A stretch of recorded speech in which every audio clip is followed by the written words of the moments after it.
What is going on, everybody? It is Wednesday, June 28th. Rick Ucchino in for Sean Rossap tonight here on the Fightful YouTube channel as he is off in lovely England getting ready for Money in the Bank this weekend. So I am here to steer the ship, but don't worry, Sean will be in and out with a couple of messages here for you tonight. So you'll get to see his smiling face. Joining me, the man who's usually here, Alex Pawlowski. How are we doing, good sir? Ready to talk about some AEW Dynamite tonight. Yes. Never has there been a more accurate introduction of me than the man who's usually here. That's all you got to do. No, like illustrious, like compliments. This is a guy you see every Wednesday, for better or for worse. He's also here again. So that's all we need. Honestly, I'm good. Let's motor into it. Let's do it. No disrespect meant, by the way. No, not at all. I totally get it. I totally get it. I'm ready to rock and roll. We appreciate everybody who is in the chat. Make sure, guys, to get your super chats, get your humper chats in. We will get to all of those throughout the entirety of the show today. We got Luis helping out in the chat, so really appreciate him. Yeah, just make sure to get those in. Like I said, we'll run down through them as much as possible. Again, Sean off today, but that does not mean that he is not working. He's got a lot of good stuff coming out on Fightful Select while he is out in London. Some major notes, any breaking news stories ahead of Money in the Bank this weekend. And he also broke some news earlier today about some contract status for AEW. Fightful Select, guys, is just $5. $5 helps out the staff here, and you get all of Sean's great work right off the bat, right at your fingertips, right to your email. So make sure to do that. Without further ado, let's dive right into this show. We will just go top to bottom. Packed show tonight, and we started off with a bang here, Alex. Jon Moxley, Tomohiro Ishii, and these dudes picked up right where Forbidden Door left off. They just opened up this bad boy, just trading blows back and forth. A slap fight that would make Dana White proud. Claudio and Yuta are stalking Ishii on the outside, and that prompts your boy Eddie Kingston to come down, who was an absolute star of this show tonight. Yeah. And while the match is going on, the most interesting thing, honestly, as the match was great, but from a storyline perspective, I loved, Alex, how Claudio and Eddie did not break eye contact with one another while this entire match was going on. No, why would they? That's the only reason they're there is to do that. This is great. I really like this. This did feel like Moxley was like, hey, you know who I didn't get a chance to work with enough during that 10-man tag? Ishii. Hey, Tony, can I have a singles match with Ishii? And Tony Khan's like, sure, John, whatever you want. That's what it felt like to me. And they made up for lost time. It was great, beating the dog crap out of each other. I loved watching it, and I also love Eddie doesn't have a problem with John. They're brothers. He loves John. He just hates everything John has chosen to be. And I think that's a wonderful way of looking at it. Listen, you're my brother, and I love you, and I hate every single one of these mother effers you've chosen to associate with, and you're fine. Just don't get in my way when I pound them into the dirt. That's great. Good stuff. That was kind of like an underlying theme of the show tonight. It's like, hey, we're cool, but your friends suck. Yeah. It's like, that's a good point. It's like when you go to college, right? And you meet all your friends, and then you try to intermingle your college friends with your high school friends, and it never works. It's a bad idea.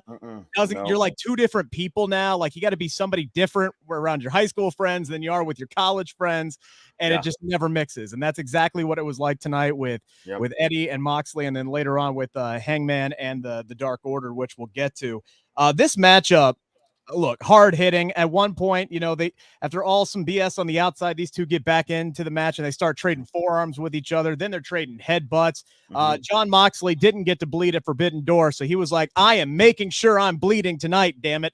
And he got busted open from the forehead there. And then we get a great series of false finishes where Ishii kicks out of the paradigm shift. He then kicks out of the Death Rider after Moxley was slow to cover. And then Mox has to pull a play out of Seth Rollins' playbook. He hits the stomp, and then he hits the Death Rider again and finally keeps him down. And Eddie then, again, the storytelling here after the match is over is applauding him. is saying, hey, look, good for you. You did it. You beat him by yourself. You don't need these guys. You don't. Let's ditch these guys at the ringside and go grab a beer. That's basically what Eddie's trying to do. He's trying to salvage his friendship as best as he can. And kind of like what you said earlier, he doesn't want Mox to go down that road where he constantly feels like he has to lean on the Blackpool Combat Club. Right. And he's like, look, you don't need him. I just helped you prove it. You beat Ishii on your own. Good job. Right. Well, I mean, we obviously the history between Kingston and Claudio is far too expansive to reiterate here and now. But we all know the backstory between the two of them. If you don't, Google it. Also, I mean, he's out now, but Danielson is a guy that Kingston's always hated because he's sanctimonious and thinks he's better than everybody else, and Kingston can't like that. Also, Wheeler Yuta, you know, he's a little pissant, and he doesn't like that guy either. So it's a perfect combination of all of these guys that he just doesn't understand why Mox could possibly be hanging out with these guys, doing all this stuff. So you don't. Here's the thing. Maybe you would hang out with them if you needed them to beat people in the ring, but you don't. You just proved it. So I'm proving my point here by being here at ringside to watch you beat the guy one-on-one clean without their help. So can we please get back to just the two of us drinking beers and driving around town and throwing empty beer cans at stuff? Because I think that's pretty much what he'd like to be doing. Yeah. Look, he hates the fact that Moxley's hanging out with these guys. He's like, he just wants his friend all to himself. And he's like, look, you don't need these dudes. Let's just go be the dudes. Look, Eddie doesn't have a ton of friends, right? Like, even when he picked Ishii to be his partner, he's like, I don't like this guy either, but I'll go to war with him. He doesn't like him. So he finally has found somebody. He's like a spurned lover, right? Like he's found somebody that he likes. It doesn't happen often. And now it's been taken away from him, and he absolutely hates it. And we get to the back, and after we'll get back to what Renee did with MJF and Adam Cole, but this was Renee's segment right here, where Renee is backstage. John and Eddie are still arguing, and she goes full mom voice, like on both of them. Like it sounded like my wife yelling at our kids when she's finally had enough of them making noise, right, and just screaming and fighting over their toys. It was kind of hard to make out what each one of them were arguing about, but Eddie definitely reminding John that at Forbidden Door, no one whooped his ass but Eddie. There were a lot of spots where Eddie saved John from an ass beating, and he was like, I wanted to point that out to you. It was just me and you who were fighting. Anybody else that tried to get in their way? Mox telling Eddie, who cares about some Chikara BS about 10 years ago? Actually, more like 20 years ago at this point, but, you know, time flies.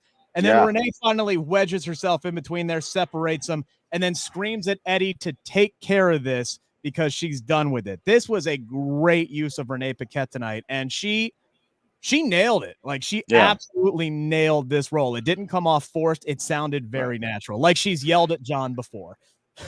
Right. No, absolutely. Here's the thing. Like, if you are Renee, and your husband comes home covered in his own blood and other people's every night, and the one guy who is his best friend is Eddie Kingston, you wouldn't think maybe he's the best influence on your husband. So her saying to Eddie, "You fix this because I'm done." You feel like she said that a few times. But I absolutely love blurring the lines because it is a thing that I was like, man, it would be cool if they could figure out a way to get Renee to be a person as opposed to a fantastic backstage interviewer, and that's it. Because so many of the people we see on wrestling television interviewing people backstage, they might as well be just sentient wax figures. They don't have emotions or even really characters. Please welcome my guest at this time. How are you feeling about the match you just had? Like, anybody you could train a chimp to hold up cue cards that say those things. Sure. So I love that they're actually delving into Renee being great at her job, but also separate from that, she is in the arena while all this is happening with her husband and her husband's friends And at some point, she might have to get involved. I think that's a really cool thing. And the best part about it is Renee is sharp enough to make that delineation between her at work and her, the person, really clear, and to get across all the emotion she needs to. That was good. Look, I think AEW does a fantastic job of utilizing all of their employees to drive a storyline forward and make everybody a character and everybody matter. We've seen them do it with Aubrey Edwards. In fact, she just wrestled her first match, right? There was a story involving Aubrey that led up to that. They used Renee, obviously.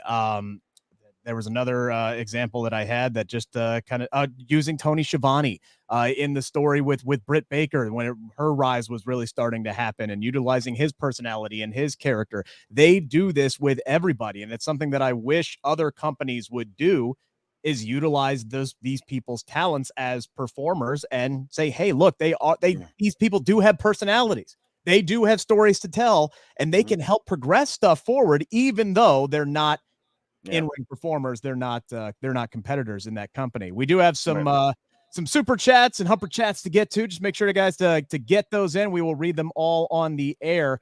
As far as John Moxley and Ishii are concerned tonight, Tom LaValle says people have been wondering when Mox would take a vacation. This is his vacation. This is Mox relaxing. Man, the guy's living his best life right now. There's no question about it. This is what this guy wants to be doing. What's he gonna do, to like go to some sandals resort and like get some? No, this is his resort. I mean, he's gonna be I guarantee you, he's probably just cool chilling on his patio in downtown Cincinnati when it's not, smoky as hell outside, and drinking a non-alcoholic beer or three and going to sleep. And then he's like, great, can I go back to work now? Great, awesome, cool. I'm pretty sure that's exactly what John is all about at the moment. Let us see here. Jam Beard says, hear me out. Blind tag tournament winners should be Mox and Eddie and have them face FTR at Wembley. This definitely seems to be, Alex, the can they coexist tournament that they have set up here so far, with maybe the exception of the team that Darby Allin's a part of that we found out tonight. But it would be interesting to see Mox and Kingston try to tag and try to get together with that friendship kind of tethered a little bit here. I don't know how many teams are in this. I haven't seen any hint of a bracket. I don't know how long the tournament's supposed to last. I think, frankly, if it culminated at Wembley, I would say the tournament is too long, because that's a long ass time from now. But I don't want all of the teams to be can they coexist teams. Yeah. I think it's fine to have one random, like, hey, Darby and OC have been teaming together anyway. That's a coincidence. Cool for them. You get one of those. You get maybe 3. Can they coexist? These people are mortal enemies or whatever, and we'll see what this. And everyone else should be, hey, that'd be weird, right? Like Ray Phoenix and Lance Archer. Like, you have no idea how they work as a tag team. They don't have any animosity towards each other. They're not friends outside of this. Just putting 2 random dudes together and seeing if it catches fire. That's what I would like. I would like to find out, can we use this tournament to accidentally create a great tag team that goes forward out of this tournament as a tag team, but that had no connection prior to this. There's an opportunity to do something really cool with this. I don't want it to just be like, hey, wouldn't it be funny? These guys don't like each other. Let's make them tag together. Like, if you do that for the entire tournament, I just don't think it works.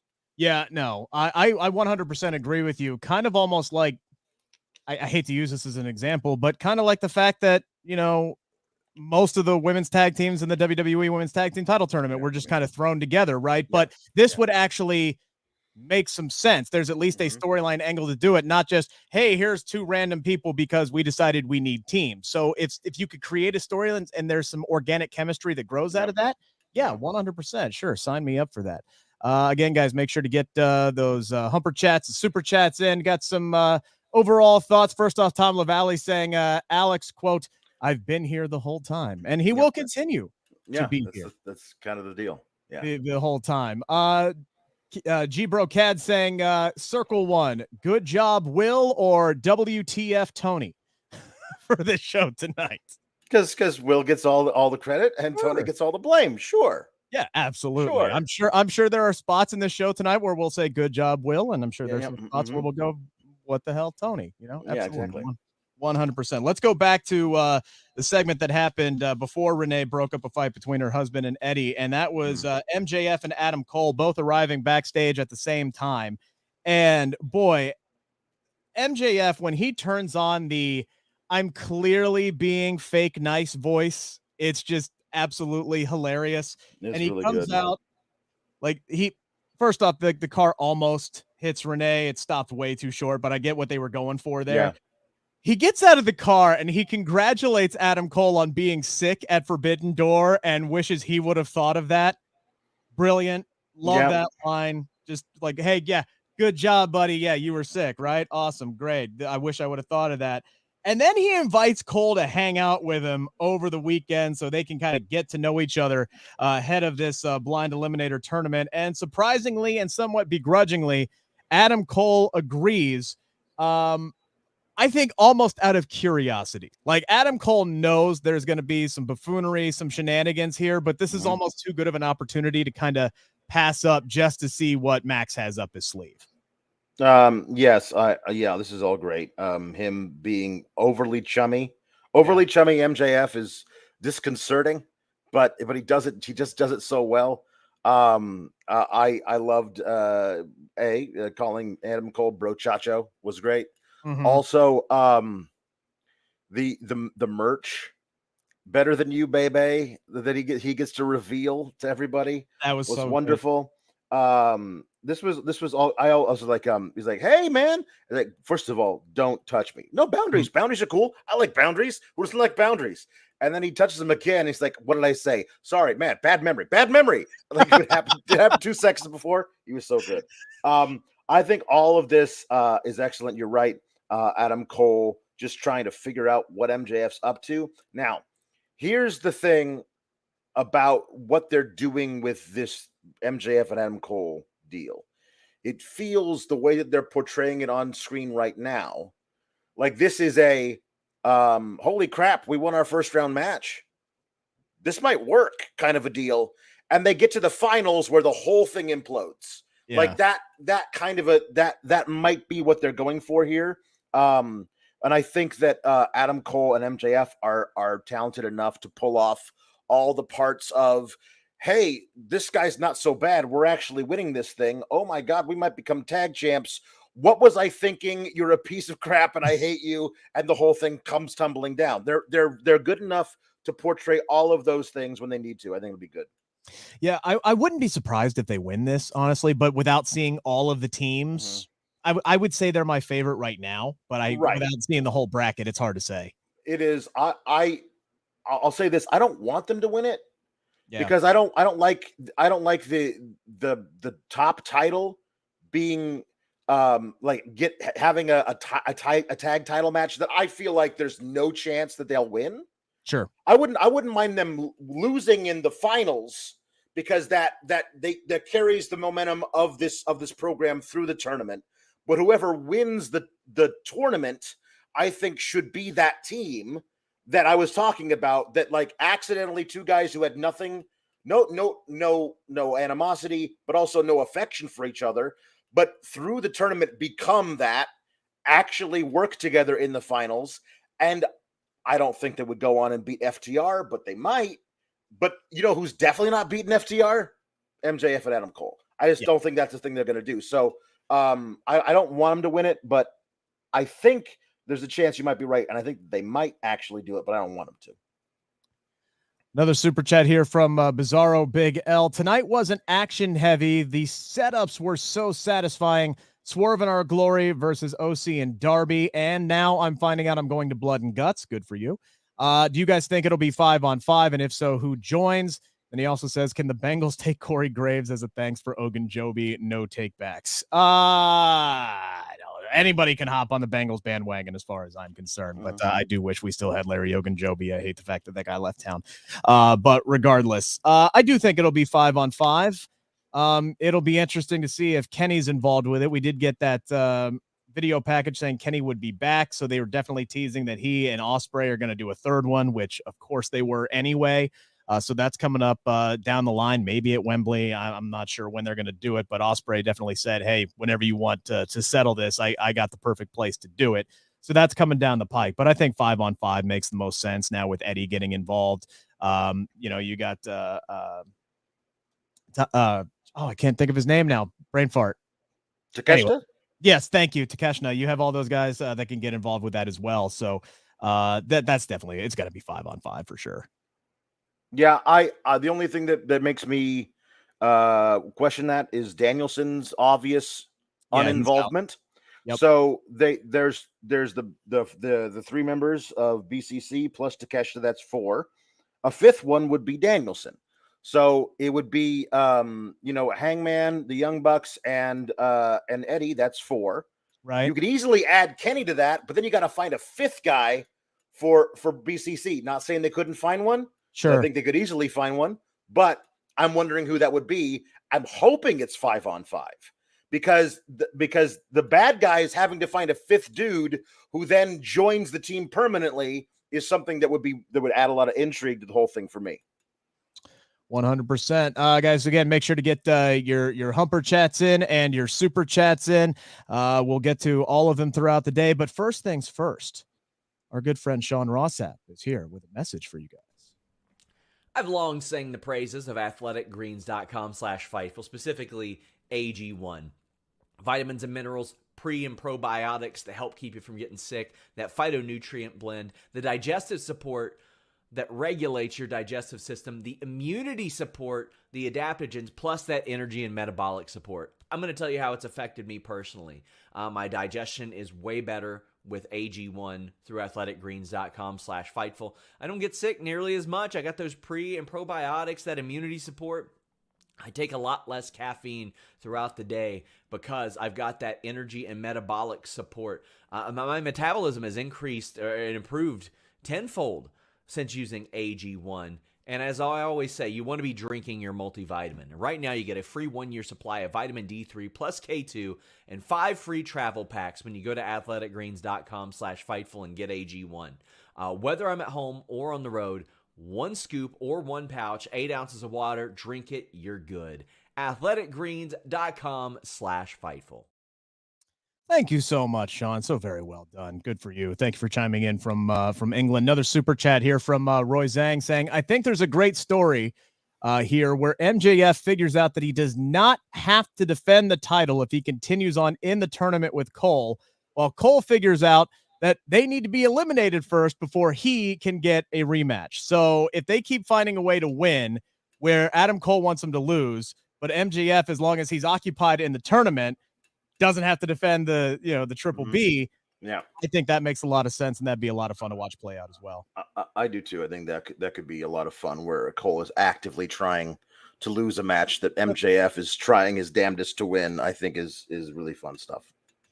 Unfortunately, Britt Baker was ruled out tonight. We were supposed to get a quarterfinal matchup between her and Ruby, but makes total sense. Adam Cole missed Forbidden Door because he was sick. So now whatever illness that was, Britt has. So they were announced that they pushed that match off until next week. Ruby was in action tonight. We'll get to that match and her awesome promo a little later on. The next match was a trios match that was set up in such an Orange Cassidy way before the show tonight, where he is challenged to this 6-man and he's like, oh, I guess I need to find some partners. And he literally just asked the first 2 dudes he sees in the locker room that happen to be Keith Lee. So good. It's so good because it's he's like, hey, you want to do it? And Keith Lee's like, yeah, I'll do it. And then Tony's like, well, that's 1. You need 2. And Keith Lee steps out of frame, and just behind him, hidden entirely by Keith Lee, is Vikingo, which of course he is. And they just do the thumbs up thing, and now they're in the group together. Great. Yep. Cool. Done. Let's do it. Vikingo starts running circles around everybody early on in this match. Then we get the little bit there where Orange steals Angelo's new comb. Daniel Garcia takes it back. We get some massive "We Want Keith Lee" chants while Menard and Cool Hand Ange are delivering some heat on Vikingo. Lee finally gets into this match, and he just starts swatting dudes like flies. But, Alex, there was this really cool spot where, he's doing the wrestling position, Keith Lee is, and then Daniel Garcia just jumps on his back and starts doing his little hip thrust dance there before Keith Lee's like, dude, this, and he just starts grabbing him and ragdolling him around. He just stood up with the man standing on his back. It reminded me of those videos you see with like a rhino with like birds just partying on top of him, and the rhino couldn't care less. That's basically what that was. Keith Lee's is great. I love that they gave him the shine here, let him get the victory. It was a fun. This is the thing. This is the kind of thing I'm talking about, of guys who have no connection to each other, but let's see how they work together as a team. These three dudes you could not have possibly guessed would be the three guys in this match. Sure. And it worked out really great for both of them. I thought that there was a spot that got messy between Keith Lee and Vikingo on the outside. Yeah. Keith Lee saved his ass. Keith Lee saved his ass and also saved the spot by reacting to it the way he should have, by having taken a kick to the head during it, as opposed to just catching him outright. But there's one of those things like, well, these guys had never worked together. Right. If this was a tournament and they won this match, the next time they try and do something like that, they'll have a better connection. You can tell those stories in tournaments like this. Yeah, and then Keith Lee, what he did afterwards. So, Vikingo goes for the big flip on the outside, which is a spot where you hit multiple people. He kind of shortchanges it a little bit, or Keith Lee was a little far away. Either way, the placing was off, and he's about to just land straight on the ground, and Keith Lee grabs him basically by the knees and keeps this man upright, and then took the kick off the head and sold it like, what the hell's going on? Right. He grabs him like he's going to powerbomb him, like he's pissed off at him. But then he just starts swinging them around like a weapon and takes out 2.0, right? And then drops them, and then chucks them on top of the turnbuckle. Little slip, but whatever. And then he does the big moonsault off of that and takes out Matt and Angie. And it turned again a mess, but nobody panicked, and they just went to the next spot, and it worked out honestly beautifully. Yeah. And then Keith Lee ends up getting the win after hitting a supernova on Daddy Magic. So this all worked really, really well. I think this was a good, not a lot of action from Orange Cassidy tonight, but the guy's been working so damn much. Great way to get him on TV, but also get him a little bit of a break. Yeah, no, I've been ready for OC to have that story that ends his reign. I thought it was Swerve. I mean, it may still end up being Swerve, but I think OC has done the Lord's work here. Yes. You don't need to keep doing this, buddy. It's like 30 defenses at this point. So, and he's been champion for a really long time. He can give that up to somebody else and go and do something else. I'm not saying I want him off TV. I'm just saying that at some point, like a little change up in this particular the life of this particular title wouldn't be unwelcome from me at all. Yeah, it kind of feels like as his matches progress and his title defenses progress, he gets more beat up and the wins get more fluky. And I think that's going to lead until he goes up against some super monster like Miro. And then Miro just decimates him inside of 2 minutes. And then he's like, he goes back. I would love a spot where he gets absolutely destroyed by Miro. He goes backstage. He's interviewed by Renee, and Renee asks him if he wants a rematch, and he just goes, no. And just walks the hell off. No. Absolutely not. I'm done. I do not want that. Yeah. But, so just good stuff all around.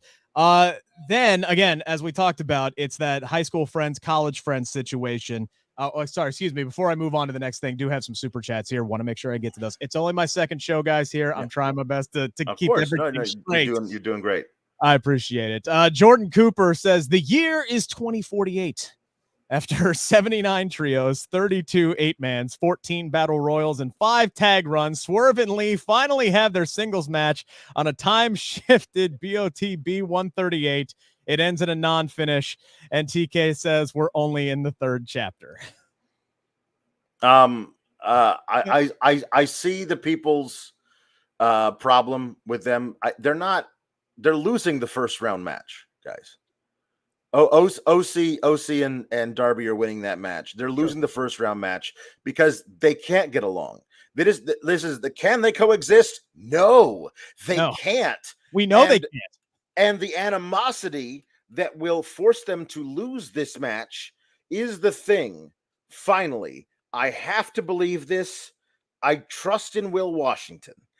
I have to believe this match needs to be the thing that reignites that feud. Sure. So that final big time singles match that lasts 22 minutes and they finally do something really big with this thing, that becomes an urgent necessity as opposed to we got all these other things we're doing. No. I don't care what else is happening. Next week, I want him in that ring. If I have to go through everybody in the back, I'm doing it, Tony. I want that. That's the kind of thing that needs to come out of this. Now, I reserve the right, if that isn't what comes out of this, to be as angry as everybody else is about they have another tag run together. I think that they dropped the ball on the original feud. It goes back a long time, like 8 months. We thought they were gonna have their big time match like was it Full Gear? Winter is coming, something back in 2022, and they kept putting it off, and then it got cold, and then Swerve shows up again with these two guys who can't wrestle, and the whole thing falls apart again. And now Swerve has the right guys behind him in the embassy. It's perfect, and they're still not getting to it. Maybe what they feel is that they've got to have like this kind of a thing to make the match a needed thing. And if that is what happens and we get the match out of it, then it'll be one of those things of it was worth the wait. But I understand. I'm as frustrated as I wanted this thing to kick off back in like September. Like they've been working with each other for a year at least at this point, because they got together as a tag team.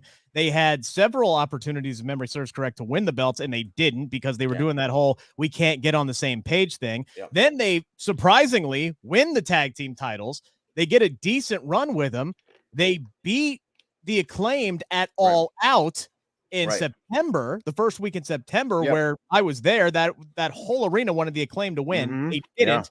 And then a couple of weeks later, the Acclaim win in the rematch, and that's what started the downward split. So we're talking end of September, October. It's been when this split happened. We are coming up on almost like a year's not that far off from where this whole, because they were never really on the same page. So they've been bickering with each other even when they were tag team partners for close to a year now. At this point. Another super chat from Jambeard says, also at Wembley, do Orange Cassidy versus Zack Sabre Jr. versus Shibata in a triple threat winner takes all match under pure rules. Winner becomes the Triple Crown champion. I don't know if they'll do winner take all, but that definitely seems like a match that would happen at Wembley for sure, especially after what we saw at Forbidden Door. Yeah, I don't know. It does feel like something like this might happen at Wembley. I like the idea of it being for multiple belts under pure rules, because pure rules are interesting to me. I really hope Orange isn't still the champion in 2 months. Like that's a long reign with a lot of defenses.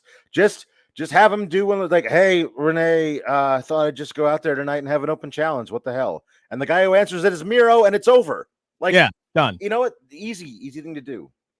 Done. Absolutely. 100%. So again, the theme of the night is don't mix college friends with your high school friends. And we get the Hung Bucks backstage. They are issuing, speaking of which, an open challenge.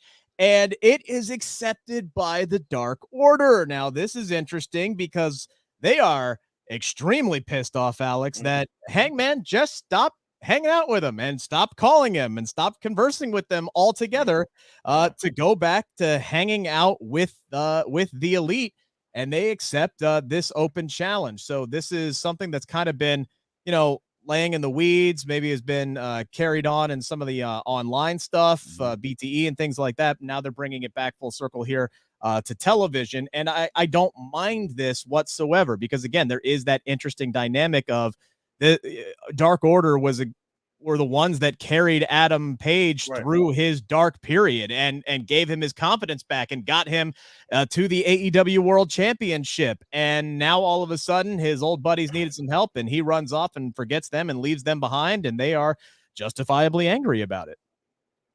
Yeah. I know there was a very large portion of the AEW fan base that like needed this resolved. Yeah. You know, like needed this addressed. This whole thing needed it, and I'm glad they did it. I didn't need it to be addressed at this point yet, but I'm glad they did it. I think it was handled well. I like Hangman not wanting to punch his friends, but having to after like Evil Uno basically forced his hand. I thought this was well done. All the storytelling was good. The Young Bucks wondering why he just wouldn't beat the crap out of Alex Reynolds. I thought all this was handled really well. I liked Adam Page realizing, well, like if I don't actively try to beat John Silver, he's gonna pin me. Like he's a really good wrestler, and I can't just stand here and go like, I don't want to be in the ring with you, Johnny. Like he's got to actually do it, you know. So I thought that that heel Dark Order could be really interesting now. Like that their bitterness at the whole Hangman Page thing turns all of them sour against everything. Sure. I'm in on it. I thought the match was good. Some good spots, fun stuff. Hangman Page getting the victory with the buckshot was really good. But they really took the time to tell the full story of you abandoned us. Sure. And we are actively in this moment abandoning you to your fate. You abandoned us. If you hadn't, maybe we'd be in there trying to save you from a guy with a screwdriver. Yeah. But instead, we're content with letting you bleed out in that ring. They leave. That was a really, really good storytelling moment here.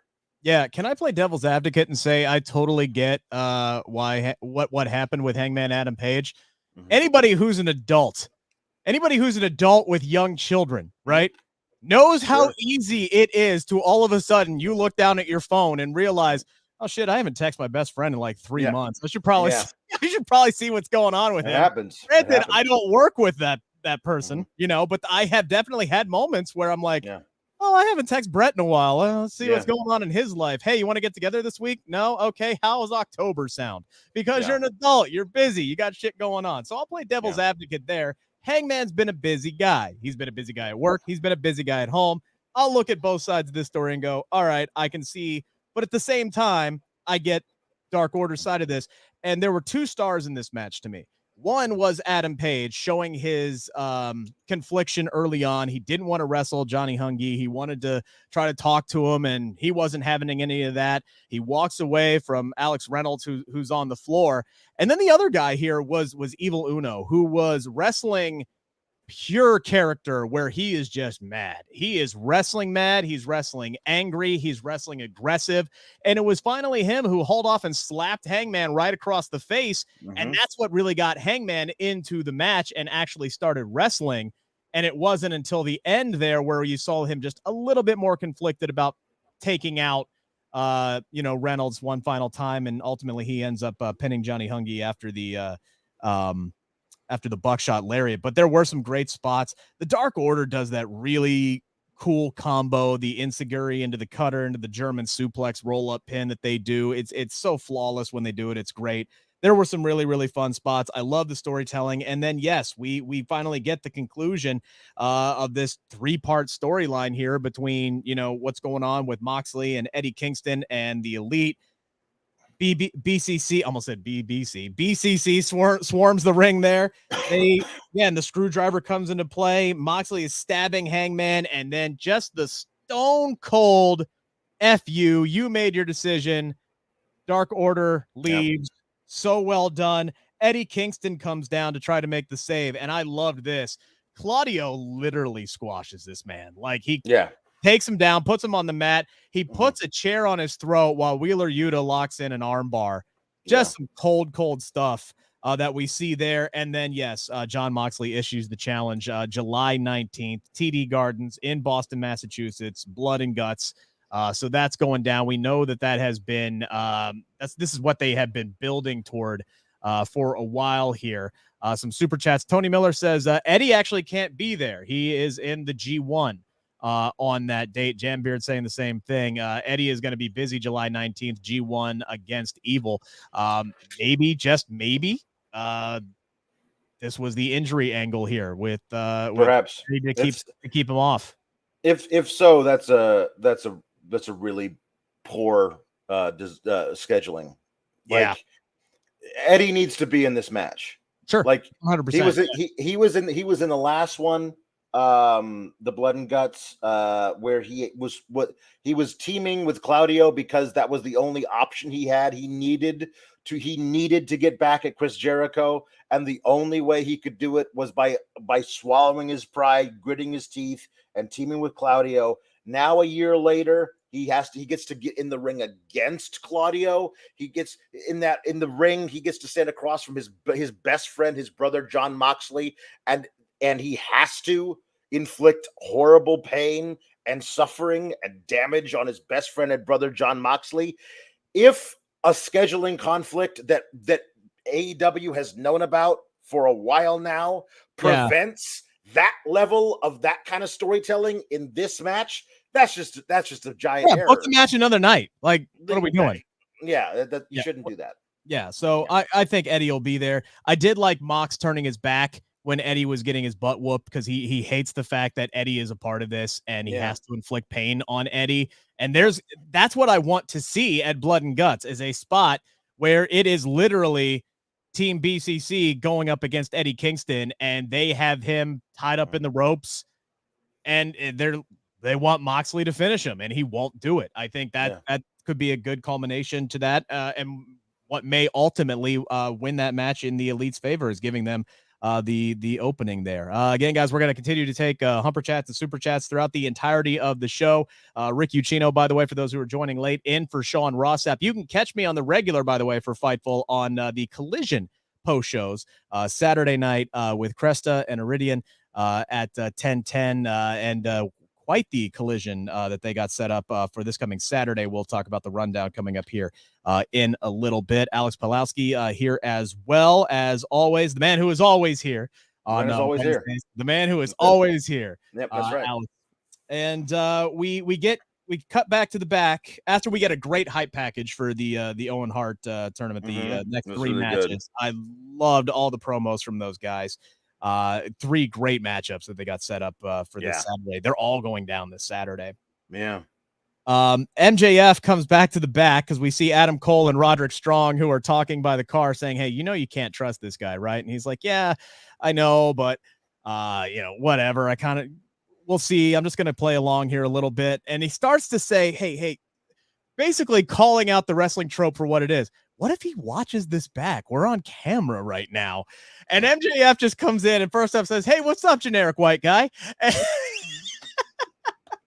then he says, "Dude, what the heck are you having me wait around for? What?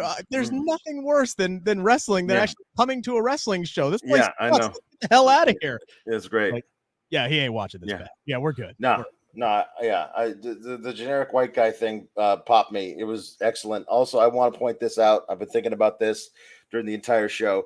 If somebody was had to describe to a police sketch artist, okay, it's a white guy wearing glasses with a reddish goatee and a baseball cap. 2 different sketch artists would create 2 different pictures, and that is us right now. We could not be further apart from each other, but also all of the things that I just mentioned. And I think that's great. Oh, damn. Jesus, man, how did I not even see it until there you go. Right that second? That is good stuff. There you go. One more super chat I missed on the Hung Bucks real quick segment. It says Dark Order. Jambeard says Dark Order are the bad guys here. Instead of being happy for Hanger for repairing broken long-term friendships, they act like jealous whiners. And that's part of it. Jealousy. It's part of it. It's Sure. human nature. It's human nature. All right. It doesn't make us bad people. It just makes us human. That's part of it. That's part of what makes the storyline relatable. Yeah. Yeah. Right. Yeah. Yep. Exactly. That's the kind of thing you may not be able to, you may not agree with what the bad guys are doing, but you should be able to see it from their perspective. Sure. That's what makes a really good bad guys. You'll go like, I don't think you're handling it the right way, but I totally see where you're coming from. Like, those are the best bad guys. Yeah. Like, trust me, I didn't agree with the way that he went about it, but I mean, Right. Thanos was right about a lot of things. I'm just throwing that out there. Just All throwing right. that out there. All right. All right, so we get Jack Perry coming out. This is his first big shining moment as the big bad heel after, he loses his second world title match in less than a month, losing it to a man's secondary move. He takes out Hook at Forbidden Door. He actually comes out to Tarzan Boy, but tells him to cut it. Says the audience has ruined that song for him, and we're never going to hear it again. Sean Rossap actually reported this earlier on the day on Fightful Select. Again, just $5. Make sure to subscribe if you're able to, because trust me, it is worth it. It's the best $5 you can ever spend as a wrestling fan. But Sean earlier today reported that Tarzan Boy was going away. Makes a ton of sense. You're not going to have a big badass heel coming down with everybody waving their arms up in the air, getting all hyped up.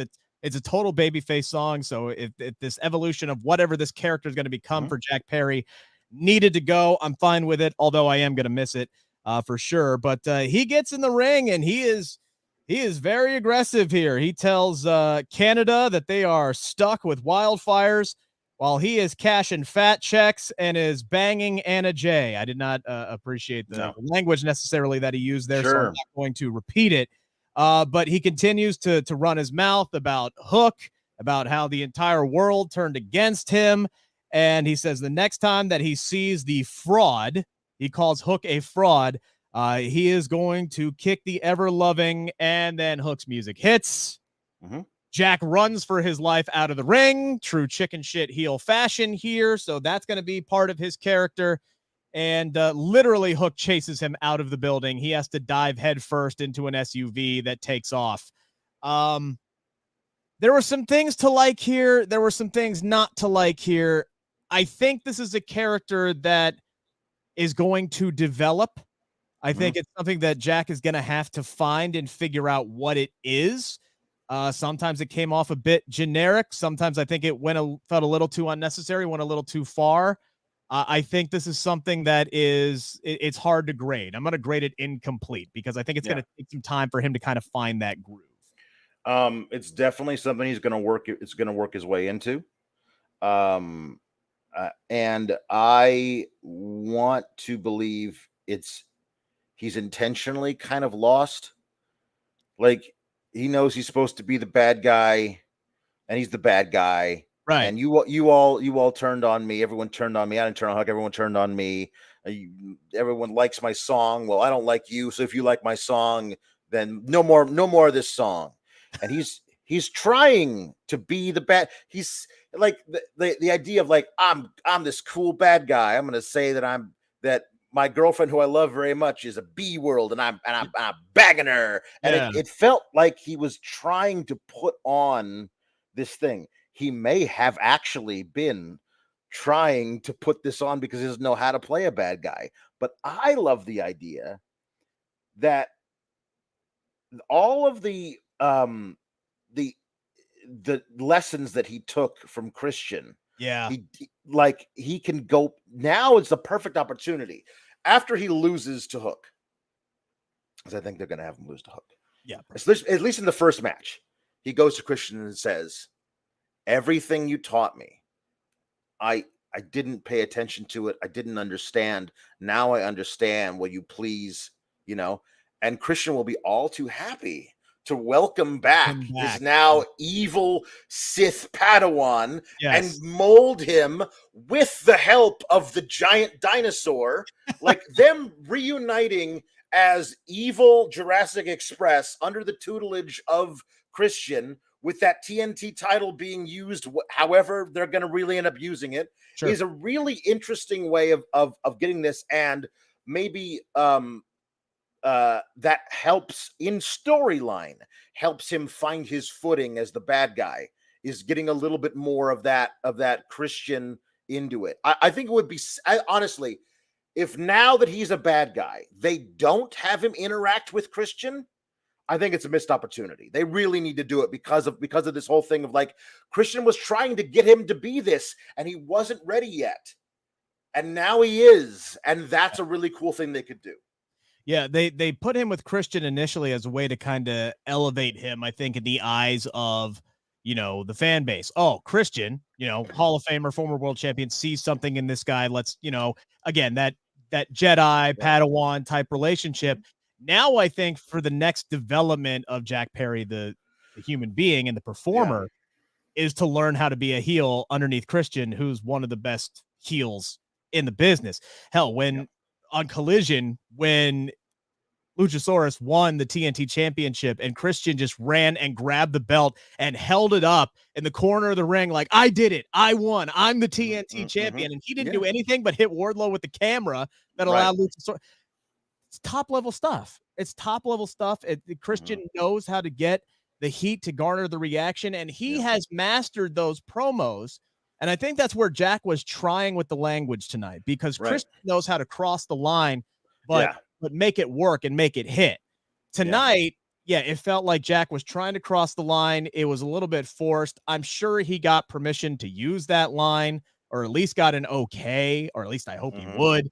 But it didn't hit. It didn't hit for me, and I know it didn't hit for a lot of people online, and justifiably so. But I think that would work. I think you're right. Going with Christian is probably the best way to go. Hell, he dressed a lot like Christian tonight for sure. Outside of just, I don't know if he had a turtleneck on, and that's what Ricardo L. Notorio says in the super chat here. He said Jack passed Christian's heel 101 course. I think he's still taking it right now. I wouldn't say he's passed it, but he's taking it. He was trying to go there, but I mean, if it's a pass-fail course, I think you got to give him a pass. Sure, okay. But a C- is a passing grade. So listen. I believe in his potential, and I'd like to see some improvement throughout the semester. But at the end, I want to see that average raised up to a B+, A-. Okay. Yeah, and look, as far as like going with Christian, I agree with you. It makes sense, and it's probably the smart avenue to go. But there's also a part of me that would like to see Jack Perry just become something completely different. And I liked Doc Mueller from Bleacher Report. I liked his idea of Jack coming out kind of like, looking like his dad did in 90210, right? With the white t-shirt and the jeans and the leather jacket, cut his hair down, right? Is slicked back, and is just, I think what he said was Hollywood Jack Perry. Is get the Jungle Boy crap out of there, completely forget everything you know about me. We're going to take this down, and I'm just going to be a schmarmy Hollywood. Right. And I kind of thought that's where he was going, where he's like, hey, look, I'm cutting fat checks, and I got a beautiful girlfriend. So that kind of seemed like an avenue they were going down, and maybe that's a fork in the road. They can either go to Christian or they can kind of go that way. I think they have some options, but I think for the betterment of the long term of Jack Perry, I think still working with Christian would help him out. Guys, again, make sure to get in your super chats and humper chats. We're going to get through all of them throughout the entirety of the show. Tom LaValle with one says, give Jack Perry the 90210 theme. Might work. Honestly, that's not bad. I am curious to see what his new theme is going to be, whether it's going to be some kind of a licensed song or whether they have something created for him. But it's going to be interesting to see what they do with him moving forward. I think this was a first step. I don't know if I'm going to call it a good first step, but it was a first step, and it's going to be something that needs some development as we continue forward. So Ruby Soho gets a match tonight, again, as Britt Baker was scratched due to illness, and she goes up against Alexia Nicole, a Canadian, and the hometown hero. Did she even get an offensive move in? I don't think so. This was a full-on squash match. I love the gamesmanship from Ruby here, where she wins. She could have won the match at any point, but she made sure to put the lockjaw in and get the win there with Britt Baker's finish. Those two are going to be meeting next year. And then next week. God, I hope it's not next year. They'll probably also be meeting next year. Yeah, probably. This Outcasts versus Homegrowns thing is probably going till Christmas. So maybe they'll stretch it out until next year until as well. Next year too. Yeah. Poor Alexia ends up getting spray painted. I hope I hope that stuff washes out of her gear because that stuff ain't cheap. Mm-hmm. But anyway, so this was all just. It felt like kind of filler right there. The match lasted 2 minutes. It was like crap, last minute thing. But what really made it was Ruby grabbing the mic and cutting the promo that she did. Recalling last year where these two met in the finals. And I know a lot of people were mad that Britt Baker won the Owen Hart last year. I remember this because they thought that she didn't need it, right? Like she didn't need it. She was a huge superstar, always the biggest star in the women's division at that point. And this was a win that Ruby desperately needed, and she didn't get it. And she's like, look, you told me last year you didn't know who I was. I did, but I love who I am now compared to who I was then. Look, you're going to be the favorite heading in, but this crowd, what do you got? They're your fans, but they shit on you online every chance you get, even if they sneeze on you, which, she was speaking some truth there. There's some people who love to call Britt out on literally anything and everything that she does. She craps on Canada for being a dirty place and getting Britt sick. But then the cold line of, I hope her and Cole never have kids because those are going to be some weak little bastards. That one really kind of hit with me. And then she says next week she's going to leave Britt with absolutely nothing. As she says, the Outcasts have just continued to take everything from Britt and her cohorts, and they're going to start next, and they're going to continue. The next step is Ruby getting the win over Britt Baker, and I think she absolutely should. She absolutely should win next week. This is the moment. This should be Ruby's tournament to win. I love Saraya coming back and looking as like the big leader of this group, and this is the star, and I'm going to put myself over. But all of a sudden, you got Tourney, who is the AEW Women's Champion, and then Ruby Soho, who wins the Owen Hart. I think that makes the Outcasts, this whole thing, which has been hit or miss, makes it a success right there. She's absolutely going to the finals. They're not going to have Britt win and face Sky Blue in the semis. That's not a thing they're going to do. Right. So Ruby's winning this match.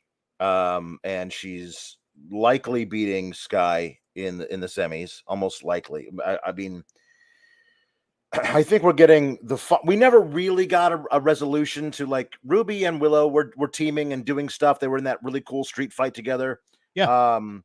And we never really got our real blow off when Ruby decided to turn evil. I think we get that in the finals here. I think there's a very good chance that Ruby wins the whole thing. I think it's also possible she loses in the finals 2 years in a row, just once as a face and once as a heel. I don't know what they're going to do. They might have Willow win it, but I think that this is. Yeah. Sorry, not to cut you off, but here's the other thing. Athena hasn't lost a one-on-one match since All Out. Right. She's riding a massive win streak. I wouldn't be surprised if the finals is Sky Blue versus Athena, and neither Willow or Ruby make it to the finals. Right. That very well may be the case. I feel like you can have Athena lose a match to Willow because they had that amazing match in ROH a few months ago where it was, neck and neck until Athena won.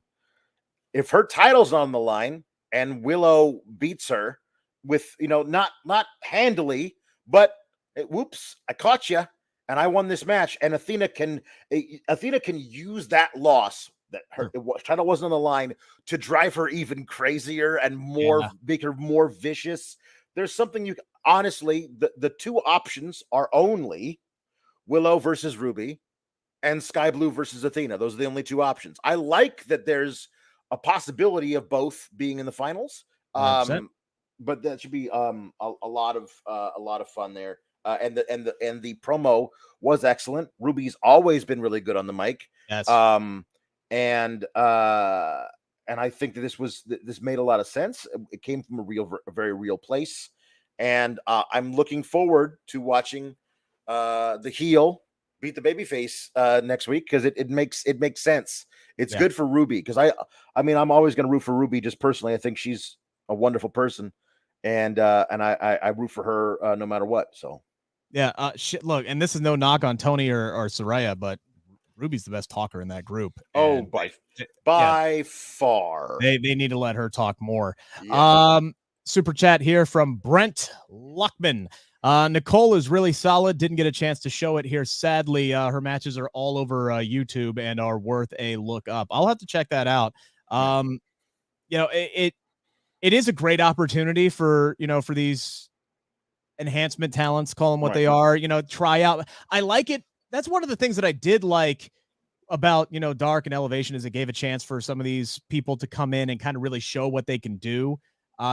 Nicole did not get a whole lot to work with here tonight. I think there was a spot early on where she was getting beat down where for a second there, she kind of forgot to sell just a little bit, but you know, just you live and learn in those situations. Right. And I'm sure she's great. And I will try to go and check. Well, I mean, earlier today, they were promoting Britt and Ruby on their very last this second. was very last minute. So they found somebody they knew wasn't going to just crap the bed on national television and put her in there with Ruby. And, you know, she did her job. 100%. Commendable. Jobbing is not necessarily a pejorative if you are literally doing the job they hired you to do. Correct. And that's good for her. Yes. Another super chat here from Meat Normus. Love that name. Hello, Rick and Alex. FYI, smoked some baby back ribs, some sausage, some grilled corn tonight. Meat loves all y'all and this episode of Dynamite. Man, we love you too, Meat. Now I want some baby back ribs and some sausage. You can keep the corn, but I'll take. Give me all the meat. I'll go. I can go for some grilled corn. I'm not a big boiled corn guy, but I'll do the grill. If it's on the grill, it's cooked in the husk. Oh, yeah. That's some good eating right there. Yeah. Our good friend Sean Rossap wants to pop back in for just a real quick second here. Another special message for you guys here. Is your sex life stuck in developmental? Well, get ready for a call up with BlueChew.com and the code FIGHTFUL. Same active ingredients as Viagra and Cialis, but how about this? No awkward in-person visits, no trips to the pharmacy. It's shipped straight to your door in a discreet package. But let me tell you, your package is not going to be discreet when you use Blue Chew, and the code FIGHTFUL helps give you that confidence, that performance to take you straight to the main event, if you know what I'm saying. When approved online by one of our physicians, it just arrives straight to your door. You're not going to have people nosing around with what you're doing, and right now you get your first shipment free when you use the code FIGHTFUL. Go straight to the top, if you know what I mean. Memorable performance, high spot, you know, whatever other innuendos you can think of, BlueChew.com and the code FIGHTFUL. Thank you so much, Sean. Really appreciate that. Guys, continue to get your super chats and your humper chats. And got one more here on the women's Owen Hart before we move on. Anime Otaku 2. Sorry, I really hope I said that correctly. Athena winning the Owen would be a great chance to use his "I'd like to thank no one but myself" line from the Slammies. That's a pretty good call there. That'd be fun. Yeah, that would be good. We got a backstage segment here, Alex. QT Marshall, Johnny TV, and Harley Cameron promo for QTV, setting up a match on Rampage between Matt Hardy and Isaiah Cassidy. What do you think of Johnny TV now that he is here, he is around, and he's going to be around for a while? I would say there was no bigger fan on the planet, I maintain, in 2014 of Johnny Mundo than myself. I loved what he was doing on Lucha Underground in the mid-teens. It was such great work. I've been a bit of a fan of Morrison for his entire career. Johnny TV, his newest iteration. I'm not gonna poo-poo it yet. Honestly, I feel like this is the perfect guy to be slumming around with QTV. Like, It's the perfect dude. Like he's Hollywood. He's all this kind of thing. Yeah. It feels so much more natural, like a natural fit to me. Him and QT Marshall, Harley Cameron, Aaron Solo, that whole thing. It's so much more of a natural fit than Will Hobbs being put in there. Like Will Hobbs is he's a force of nature who needs no one but himself. He'll come out to the ring, he'll smash a dude, he'll pick up his paycheck and demand better competition. That's who Will Hobbs has always been to me. Like, this is the right guy to be with the TMZ knockoff. This is the right guy. I think this has some really good stuff. Yeah, it's got a chance to work. It's not my cup of tea yet, but it could grow on me. I'm gonna continue to give it a chance. I think part of me wanted if Johnny was going to come in to pair him up with Taya, and maybe that's something that they'll do, down the line. Plenty of time to get there. Yeah. Just like they did, just like they've worked with Britt and Adam, here or there, and I think they will get there. But it's not my cup of tea yet. But I'll keep giving it a shot.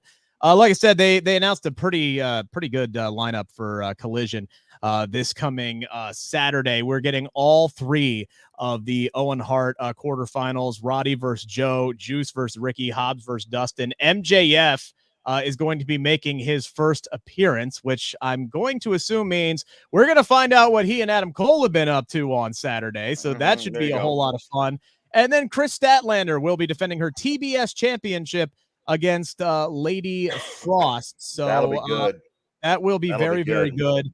I love Chris Statlander. I had a chance to talk to her about 2 weeks ago, and she told me flat out, hey, look, I'm willing to go anywhere and everywhere that Tony wants me to go. So if he wants me to be a part of Collision, I'm all for it. So this will be her Collision debut showing up. So I'm looking forward to watching her in action on Saturday. Well, let's get to the main event.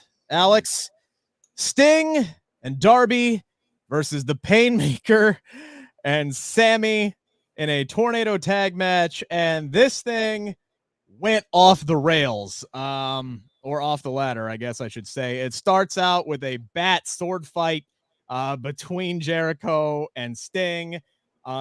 There was a really cool spot there where Darby gets thrown into the steel steps and flips head over heels and ends up going over the barricade and landing on his feet.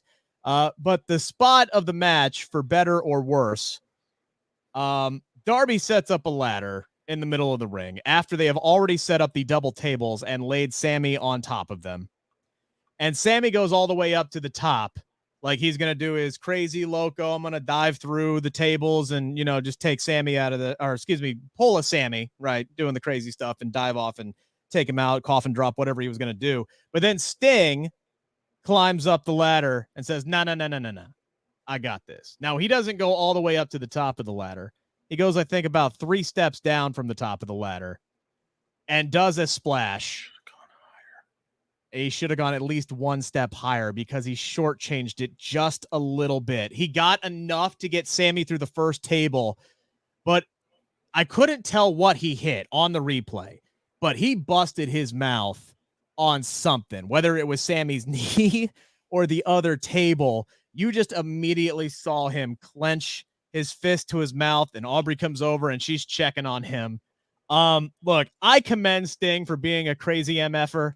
And his career it's not on the back nine. It's on the 18th green at this point, right? And he's just going to keep doing what he wants to do until the wheels fall off or he decides it's the right time to go away.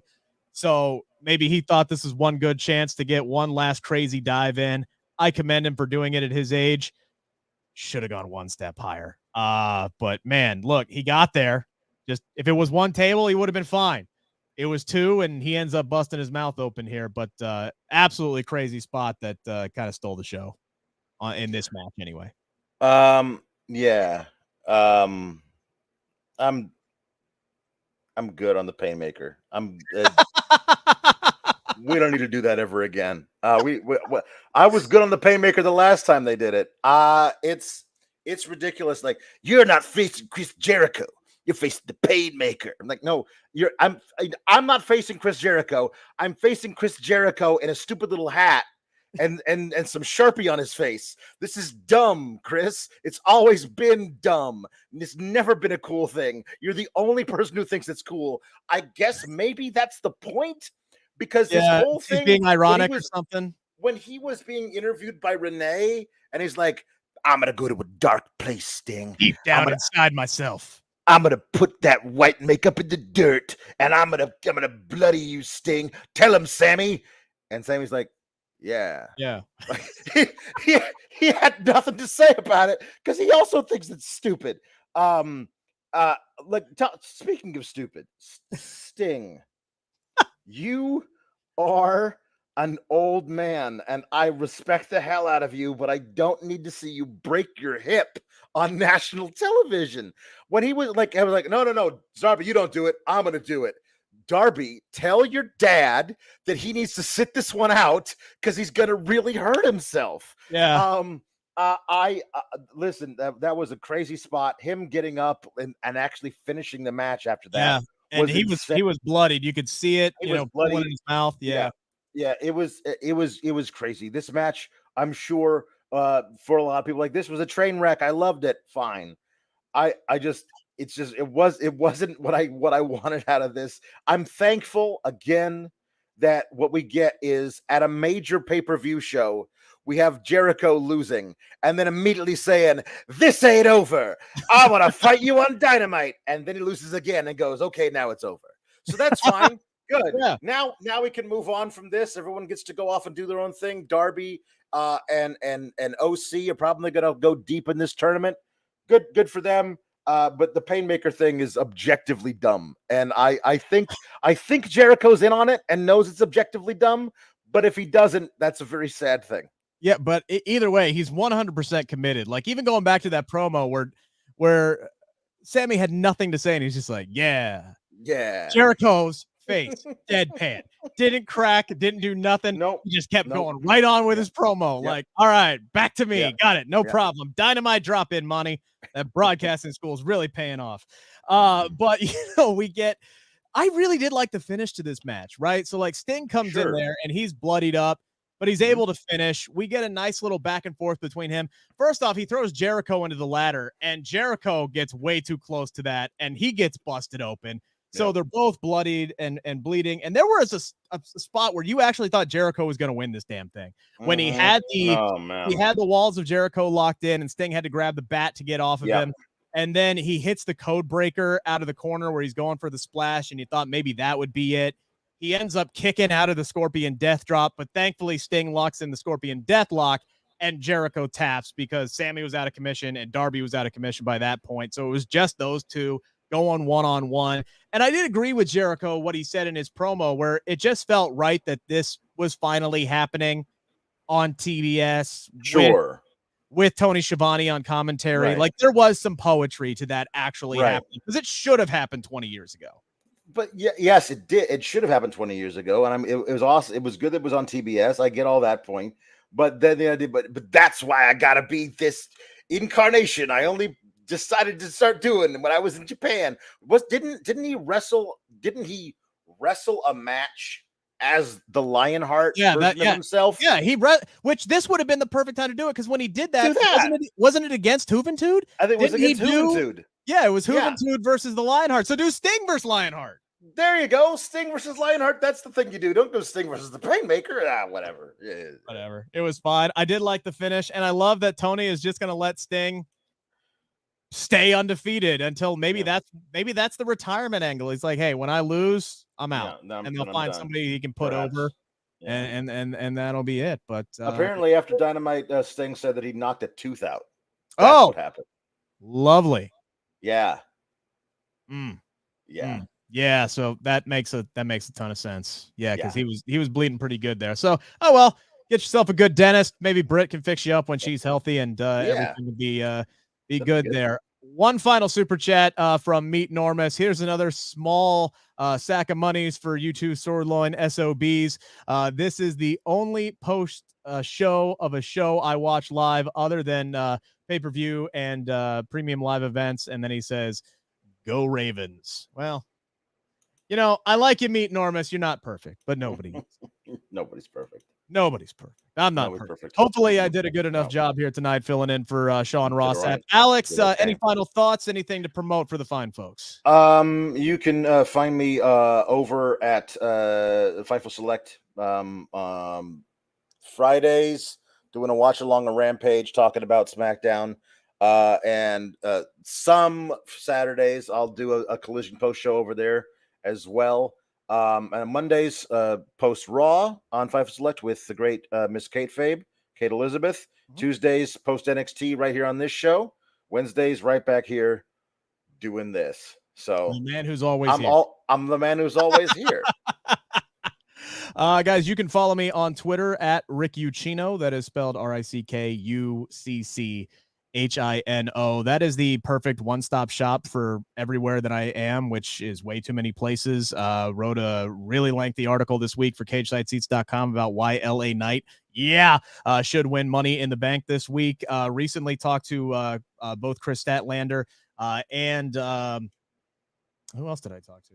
Can't remember. It's really late. Anyway, I got a ton of interviews up on my YouTube channel, which is the Believe in Pro Wrestling podcast channel. All right. That is spelled BLEAV. Live streams every Tuesday with my buddy SP3, who you guys know from Fightful Select. Me and him every Tuesday, 2 p.m. Eastern Standard Time. We do a live stream covering all the big stories in professional wrestling. All my exclusive interviews are there. And actually, we have a Money in the Bank prediction show, as well as talked a little bit about Forbidden Door as well, that we did this week with our special guest, Kate Elizabeth from Fightful Select, who Alex just talked about. So if you guys could check out that channel, and Zoe Stark, that's who it was. That's the other person I recently talked to. So I got Chris Statlander and Zoe Stark up there right now. Those are my most recent interview chats that you guys can check out. And if you like what you see, please subscribe to the channel. That would be awesome. Me and SP3 would greatly appreciate it. Other than that, the next time you guys are going to see me is Saturday, 10/10, with Cresta and Iridian, recapping what looks like a hell of a collision card for AEW. So until then, for Alex, Rick Ucchino, Sean Rossap should be back next week. Again, subscribe to Fightful Select, guys. It's only $5, and I guarantee you Sean's going to have some really good stuff coming out of London this weekend. Take care. Enjoy the rest of your week. And if I don't see you guys on Saturday, happy 4th of July, everybody.